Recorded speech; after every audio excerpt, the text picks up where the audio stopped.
Still messing around with that app thing? My father asked, barely glancing up from his newspaper. The question hung in the air over our Sunday dinner table, weighted with familiar disappointment. I pushed the green beans around my plate, swallowing the defensive response that rose to my throat. 29 years old, and family dinners still reduced me to feeling like a teenager. It's not just an app, Dad.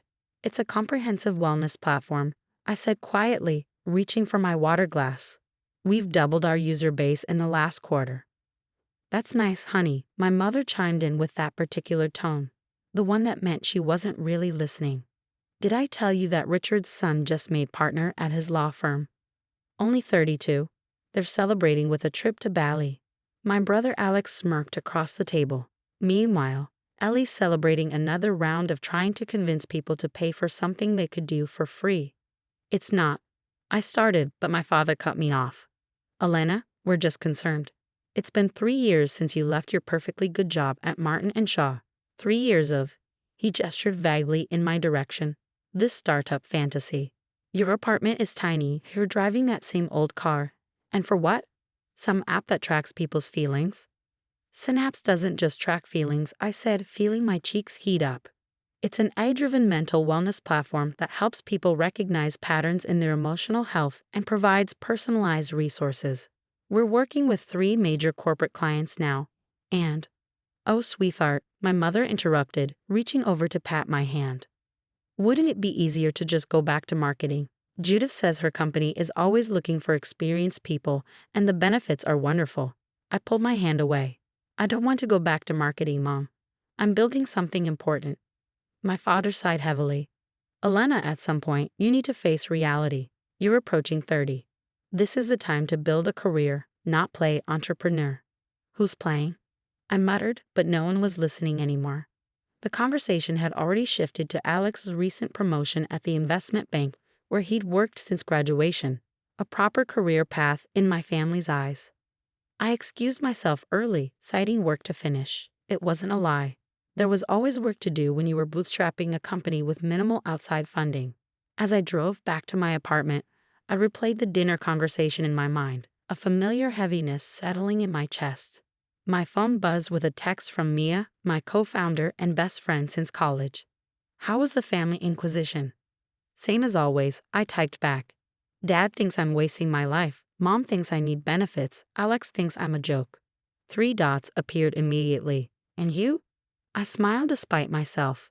I think we need to nail this health first pitch on Tuesday. That's my girl. See you at the office tomorrow. 8 a.m. sharp.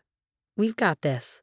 I arrived at our office, a converted industrial space we shared with 3 other startups, at 7:15 the next morning.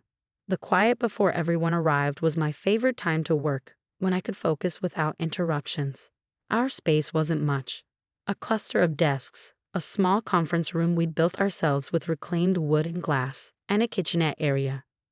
But to me, it represented everything: freedom, possibility, purpose. I opened my laptop and dived into the presentation for Health First, one of the largest healthcare providers in the region. If we landed this contract, it would transform our company overnight. Mia arrived at 7:45, balancing 2 coffee cups and her ever-present tablet. At 30, she was only a year older than me, but carried herself with a confidence I sometimes envied. She'd walked away from a promising engineering career at Google to join me in this venture, something my family couldn't fathom. You're early, she observed, sliding a coffee onto my desk. Couldn't sleep. I've been refining the ROI projections for the pitch. I rubbed my eyes. If we can demonstrate a 15% reduction in employee burnout through our platform, their savings would be substantial. Mia peered over my shoulder at the spreadsheet. These numbers are compelling. Add in the reduced healthcare utilization data from our pilot, and they'd be crazy not to sign with us. By 9:30, our small team had begun to arrive. We were 11 people in total now, 4 developers, 2 UX designers, a data scientist, a content creator, a business development rep, Mia, and me. Each person had taken a risk to join us, believing in our vision when most considered it a long shot. Morning team meeting in 5, I called out, watching as they settled at their desks. We'll keep it quick today, lots to do before Tuesday. The meeting was focused and energetic. everyone reporting their progress and plans for the day. Despite the pressure of the upcoming pitch, there was laughter, collaboration, and a palpable sense of shared purpose. It struck me, as it often did, how different this felt from my years in corporate marketing, where meetings had been exercises in politics and self-preservation. "Ellie, got a minute?" It was Raj, our lead developer, catching me as the meeting dispersed. I followed him to his desk, where he showed me a new feature he'd been working on, a predictive module that could identify potential mental health challenges before users themselves recognized the warning signs. "This is incredible, Raj," I said, genuinely impressed. "Is it ready to demo?" "I can have it polished by tomorrow. Should we include it in the Health First pitch?" I considered it. The feature was exactly what could set us apart from competitors. But including untested functionality was risky. "Let's do it," I decided. "But let's be transparent that it's in final development. They'll appreciate the innovation and the honesty." Raj nodded, already turning back to his screen, fingers flying across the keyboard. By late afternoon, I was deep in pitch preparations when my phone rang. My mother's name flashed on the screen. I considered letting it go to voicemail but sighed and answered. "Hi, Mom." "Elena, honey, I've been thinking about our conversation at dinner," she began, her voice taking on that concerned tone I knew all too well. "I ran into Catherine Miller at the grocery store. Her daughter works in HR at Bristow and Associates, and they have an opening in their marketing department." I could put in a word. "Mom," I interrupted, pinching the bridge of my nose. "I appreciate the thought, but I'm not looking for a marketing job. I'm running a company. I understand you're doing this app thing for now, but it's always good to have options. You were so good at marketing, Elena. You had such a bright future." I bit back my frustration. "I still have a bright future, Mom. Just not the one you imagined for me. I just worry about your security, your retirement, your healthcare." "I have to go, Mom. We have a major pitch on Tuesday that could change everything for us." I cut her off as gently as I could. "I'll call you later this week, okay?" After hanging up, I sat staring at my phone, a familiar mix of guilt and resentment churning inside me. Why couldn't they understand? Why couldn't they even try to see what I was building? "Family?" Maya asked, appearing at my desk with a knowing look. "How'd you guess?" I smiled weakly. Your "my parents don't understand me" face is pretty distinctive after all these years. She sat on the edge of my desk. What was it this time? Another job lead? Concern about your biological clock? Questions about your 401 key? Job lead, I confirmed. Apparently, I was so good at marketing. "You were also miserable," Mia pointed out. "Remember when you had to create that campaign for that weight loss pill that was basically just laxatives? You cried in the bathroom for an hour." I laughed despite myself. God, that was awful. "And now you're building something that actually helps people. That matters." She stood up. "Come on, the team's ordering dinner. We're all staying late to prep for Tuesday." As we walked toward the others, I felt that familiar surge of gratitude for this found family who believed in our vision. Whatever my parents thought, these people got it. They understood what we were trying to build. Tuesday arrived with a mixture of anticipation and dread. The Health First pitch represented our biggest opportunity yet, a chance to implement our platform across their entire system of hospitals and clinics, reaching thousands of healthcare workers struggling with burnout and mental health challenges. I dressed carefully in my one good suit, a navy blue number I'd bought back in my corporate days. My apartment was indeed small, as my father had pointed out, a one-bedroom in a not particularly trendy neighborhood, but it was all I needed. Most of my savings had gone into Synapse, a fact my family found incomprehensible. Mia picked me up at 8:30, her usual confident self in a crisp white shirt and charcoal pants. "Ready to change the future of mental health support?" she asked as I slid into the passenger seat. "Born ready," I replied, though my stomach was doing somersaults. The presentation went better than we could have hoped. The predictive feature Raj had developed generated exactly the excitement we'd anticipated, and our ROI projections sparked intense interest from Health First's CFO. "Your platform addresses precisely the challenges we've been struggling to solve," their chief medical officer said as we concluded. "The personalization, the preventative approach, the ease of implementation. It's impressive. We'd like to move forward. their CEO announced much earlier in the meeting than we'd expected such a decision. Let's have our teams work on the details, but consider this a green light. Mia and I maintained our professional composure until we reached the parking garage, then dissolved into squeals and hugs like teenagers. We did it. Mia kept saying, "Do you know what this means? This changes everything." And it did. The Health First contract was worth $1.2 million annually, with a 3-year commitment. It would allow us to hire the additional team members we desperately needed, improve our infrastructure, and give us the stability to pursue other major clients. "We need to celebrate," Mia declared as we drove back to the office. "Team dinner tonight. Somewhere nice." When we arrived back at our office space, the entire team was waiting. One look at our faces told them everything they needed to know, and the room erupted in cheers. "Drinks on me tonight," I announced. "We're celebrating at Emilio's at 7. Every single one of you made this happen." The rest of the afternoon passed in a blur of congratulatory messages, planning discussions, and an impromptu champagne toast, using paper cups in the office. Throughout it all, I kept thinking about calling my family, sharing this massive validation of everything they'd dismissed. But something held me back. That evening, surrounded by my team at Emilio's, the nicest restaurant many of us could afford even for special occasions, I watched as they celebrated, their faces alight with pride and excitement. These people had believed in Synapse when it was just an idea. They'd taken risks, worked ridiculous hours, and poured their talents into building something meaningful. "Speech," someone called out, and suddenly everyone was tapping their glasses.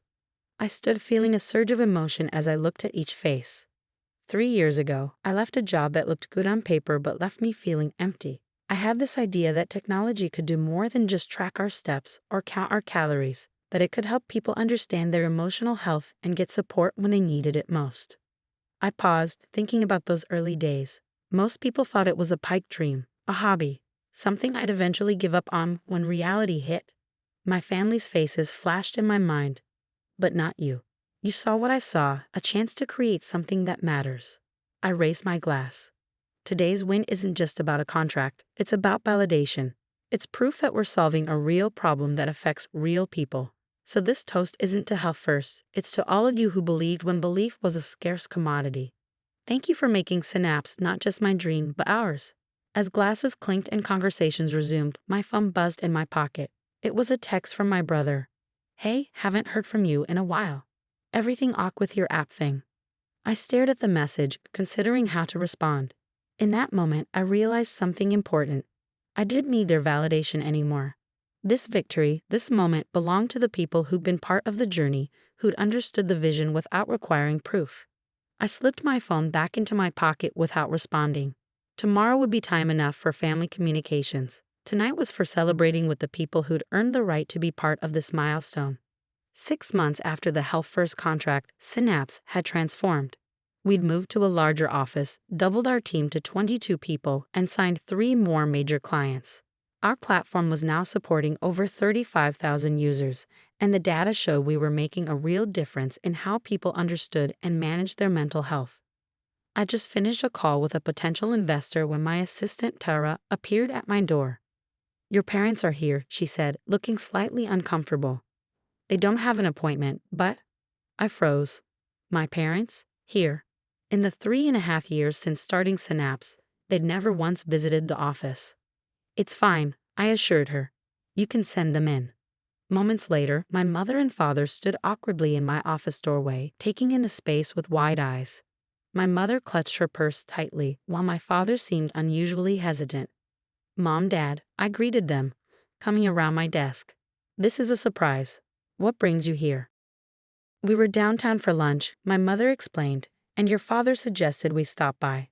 We've never seen your workplace." I gestured for them to sit in the visitor chairs.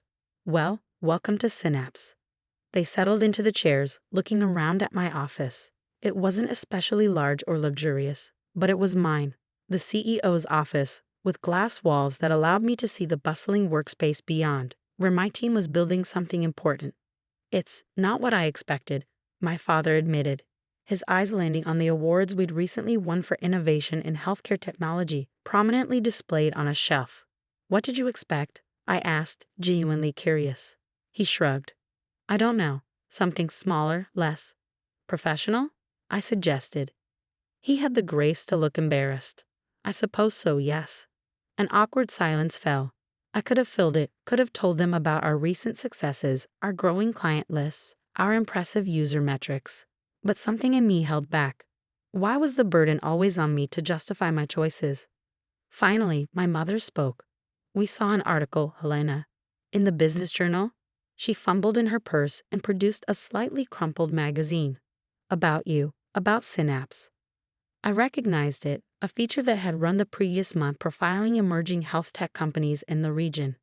We'd been the cover story. Why didn't you tell us? My father asked, and I was surprised to hear hurt in his voice. About any of this. The article says you've raised $5 million in funding, that you're projected to hit $10 million in revenue next year. I leaned back in my chair, considering my response carefully. Every Sunday dinner for 3 years, you asked me when I was going to get a real job. When I tried to tell you about what I was building, we changed the subject or suggested career alternatives. I met their eyes directly. After a while, it seemed easier not to share. You'd made up your minds about Synapse, that it was a hobby, a phase, a waste of time. We were worried about you, my mother insisted. You left such a promising career. For what? I finished for her. For this. I gestured to the space around us, to the team visible through the glass walls. For a company that's helping thousands of people understand their mental health. For work that matters to me. My father cleared his throat. The article says you've been approached about acquisition offers. We have, I confirmed. We've turned them down. His eyebrows shot up. But we're not done yet, I said simply. There's still so much we want to build, so many people we want to help. Another silence fell, this one heavier than the last. I owe you an apology, my father finally said, the words sounding like they cost him considerable effort. I didn't understand what you were doing. I didn't try to understand. We both owe you an apology, my mother added, reaching for my hand across the desk. We were so focused on what we thought success should look like that we couldn't see you were creating your own definition. I felt a lump form in my throat. Thank you for saying that. Would you, my father hesitated. Would you show us around? Help us understand what you've built here. For the next hour, I gave them a tour of our office, introducing them to my team, explaining our platform, showing them user testimonials and data visualizations that demonstrated our impact. They asked questions, real questions, for the first time, and actually listened to my answers. Your brother's coming for dinner tonight, my mother mentioned as they prepared to leave. Would you join us? I'd like to hear more about your plans for the company. I hesitated, years of Sunday dinner disappointments making me wary. No job suggestions, my father promised, a small smile playing at his corners of his mouth. No concerned looks. Just a chance to catch up. I'd like that, I agreed, surprised to find I meant it. After they left, Mia appeared in my doorway. So those were the infamous parents, she observed. They seemed different than I expected from your stories. They were different today, I said, still processing the visit. It's amazing what a little external validation can do. That's often how it works, Mia said wisely. People need to see others valuing what you do before they can value it themselves. But hey, she grinned. Better late than never, right? I nodded, turning to look out my window at the city below. You know what's funny? 3 years ago, their approval seemed so important. I wanted it so badly it hurt, and now? Now, Mia prompted. Now it's nice to have. But I don't need it anymore. I turned back to her. Somewhere along the way, I stopped measuring success by their standards. That evening, as I drove to my parents' house for dinner, I reflected on the journey of the past few years. The doubt, the long hours, the financial stress, the victories both small and large. There had been moments when even I questioned whether I was on the right path, when the challenges seemed insurmountable. But I persisted, surrounding myself with people who believed in the vision, who weren't afraid to build something new. And now Synapse was making a real difference in thousands of lives. My phone buzzed with a notification from our user feedback dashboard. This app helped me recognize my anxiety triggers for the first time. I finally got the courage to talk to my doctor. Thank you for creating this. I smiled as I pulled into my parents' driveway. That message represented true success. Not the funding rounds, not the revenue projections, not even the long-delayed parental approval. Success was creating something that mattered. Everything else was just noise. There she is, my brother called as I walked through the door. The tech mogul graces us with her presence. I laughed, accepting his hug. Hardly a mogul. Not yet, he conceded with a grin. But the business journal seems to think you're on your way. As we moved to the dining room, I noticed something different. The familiar weight of disapproval was absent, replaced by something that felt almost like respect. So, my father said as we settled around the table, "Tell us about what's next for Synapse." And I did. For the first time at that table, I spoke freely about my vision, my challenges, my plans for growth. And for the first time, they truly listened. Some people need to see success to believe in it. Others recognize potential and nurture it from the beginning. I was fortunate enough to find the latter in my team, in Mia, in the clients who took a chance on us early on. And now, belatedly, I was finding it in my family too. Better late than never, indeed.